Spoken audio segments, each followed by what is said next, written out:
কিভাবে আমরা জানি যে এই বিশ্বে অন্যান্য তারকা ব্যবস্থা রয়েছে আর সেগুলো কি আমাদেরগুলোর মতো? আমাদের সৌরজগৎ হল মহাবিশ্বের অসংখ্য তারকা ব্যবস্থার একটি মাত্র।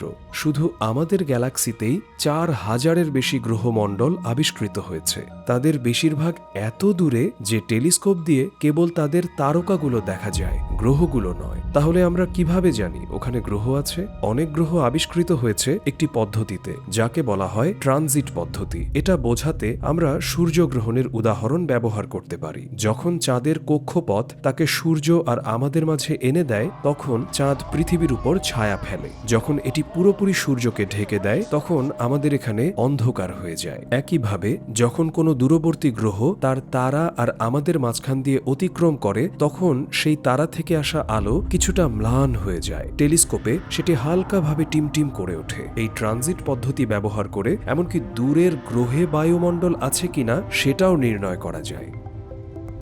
গ্রহ শনাক্ত করার আরও একটি উপায় আছে, তারার গতিবিধি দেখে। যখন গ্রহটি তার চারপাশে ঘোরে, তখন তার মাধ্যাকর্ষণ বল তার থেকে বড় তারাটিকেও সামান্য কাঁপিয়ে তোলে। এই নড়াচড়ার কারণে তারাটির আলো কিছুটা পরিবর্তিত হয়, যা আমরা ধরতে পারি।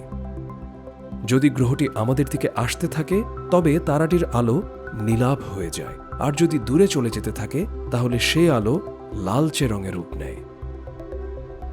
প্রথম যে এক্সোপ্ল্যানেটারি অর্থাৎ বহিঃসৌর ব্যবস্থা আবিষ্কৃত হয়, তাতে অন্তত ৬টি গ্রহ ছিল। আমাদের সূর্যের চারপাশে ৮টি গ্রহ ঘুরে, ৪টি পাথুরে গ্রহ কাছাকাছি আর ৪টি গ্যাসের দৈত্য কিছুটা দূরে কক্ষপথে ঘোরে। একদম আমাদের সৌরজগতের মতো আর কোনো গ্রহমণ্ডল এখনো আবিষ্কৃত হয়নি। তবে একটি ব্যবস্থার সঙ্গে কিছুটা মিল পাওয়া গেছে, যেটি পৃথিবী থেকে প্রায় ২৫০০ আলোকবর্ষ দূরে। সেই ব্যবস্থার নাম কেপলার 90 এবং এটিতেও ৮টি গ্রহ রয়েছে। ভিতরের দিকে পাথুরে গ্রহ আর বাইরের দিকে গ্যাসীয় গ্রহ। তবে তাদের সব গ্রহই পৃথিবী থেকে সূর্যের যে দূরত্ব, তার তুলনায় অনেক কাছাকাছি কক্ষপথে ঘোরে। তাই সাদৃশ্যের শেষ এখানেই।